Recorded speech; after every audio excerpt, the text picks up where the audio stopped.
Cet autre sujet, selon nos sources, un accord a bel et bien été trouvé le 20 juillet entre Mamadi Doumbouya et Umaru Sissoko Embaló. Lors d'un entretien entre les deux hommes, ces derniers se sont en effet entendus sur une transition d'une durée de 24 mois. Le Bissau-Guinéen avait toutefois accepté de laisser son homologue en faire lui-même l'annonce au public. Ce n'est que devant le long silence de Mamadi Doumbouya qu'Umaru Sissoko Embaló s'est décidé à vendre la mèche 8 jours plus tard, le 28 juillet, à l'occasion de la visite d'Emmanuel Macron dans son pays. Écrit donc Jeune Afrique. Alors, c'est grosse révélation de Jeune Afrique.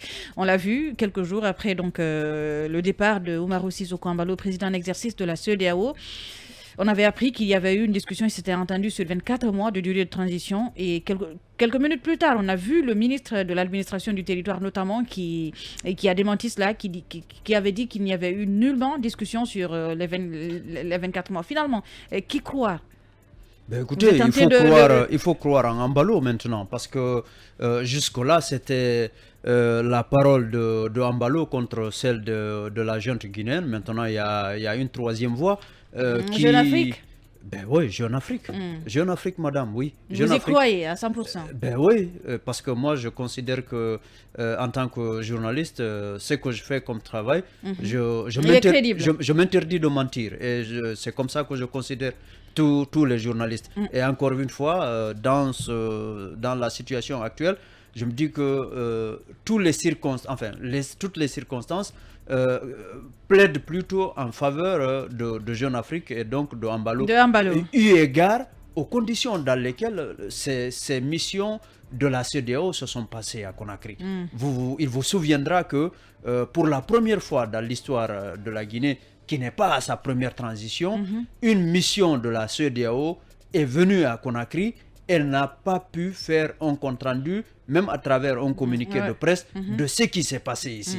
Alors que Dieu seul sait que par le passé, quand les médiateurs venaient, quand les missions venaient, il y avait des échanges, y compris avec les journalistes. Alors que là, on apprend que pour une première fois, en tout cas, les deux hommes s'étaient entendus sur le fait que ce soit Mamadi Doumbouya qui donne l'information. Ben oui. Et c'est que après son long silence de plus d'une semaine, que Embaló s'est décidé à divulguer l'information. Absolument. Tout le monde était là, on se demandait ce qu'il s'était dit sur la durée de la transition. Il y avait beaucoup de spéculations autour de cette question. Et à juste titre, parce que encore une fois, cette transition, c'est pas une propriété privée de quelqu'un, c'est de la Guinée qu'il s'agit, et il s'agit que toutes les parties prenantes, y compris les partenaires au développement, travaillent pour le retour à l'ordre constitutionnel. Donc quand il y a une discussion d'une telle envergure et avec un tel accord, ça ne peut pas faire objet de rétention.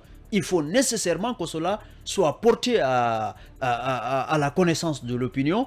Malheureusement, tel n'a pas été le cas. Et du coup, le président de la Guinée-Bissau et par ailleurs le président de la CEDEAO, il a répondu à une question qui avait trait à ça et donc a donné l'information comme quoi il avait obtenu cet accord de principe des autorités de Conakry qui, vous le savez, ont réagi tel qu'ils l'ont fait. Voilà, Jeune Afrique vient justement confirmer que il a bel et bien existé cette discussion et que cet accord avait été obtenu. Donc absolument, pour revenir à votre question, il faut croire en Jeune Afrique. Alpha, quel intérêt la junte, à sa tête le colonel Mamadi Doumbouya, a accepté 24 mois de transition en discutant avec le président en exercice de la CEDEAO et vouloir ne pas respecter cela?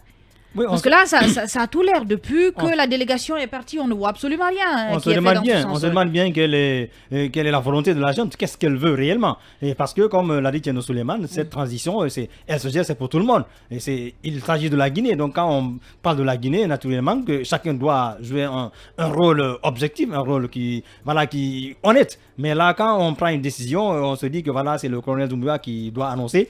Et il a fallu attendre tout ce temps-là. Ouais. La junte est en train de jouer à des manœuvres dilatoires, je pense. Et peut-être que Doumbouya a eu à échanger avec la partie toxique entre guillemets du CNRD, Oui, mais qui sans nul doute c'est juste a fini par prendre le dessus. Tout le monde dit par prendre parti le dessus toxique, sur mais lui. personne ne sait qui c'est. Non, on peut bien savoir. Ah, mais on qui peut bien- c'est alors? L'essentiel pour l'instant, c'est de C'est savoir qui, cette partie toxique? qu'elle existe quelque part. C'est le Au plus- final, Ah, intéressant. on n'est même pas sûr qu'elle Ah, ben existe, si, celle-là. C'est le Non, plus non. intéressant. Donc, c'est pour dire quand même que on est devant une situation, elle est cocasse, et ce n'est pas intéressant qu'on continue à mener la transition comme ça. Vous avez vu où est-ce que ça nous a mené? Il y a eu ces manifestations, il y a eu ces 5 morts, il y a eu ces centaines d'arrestations.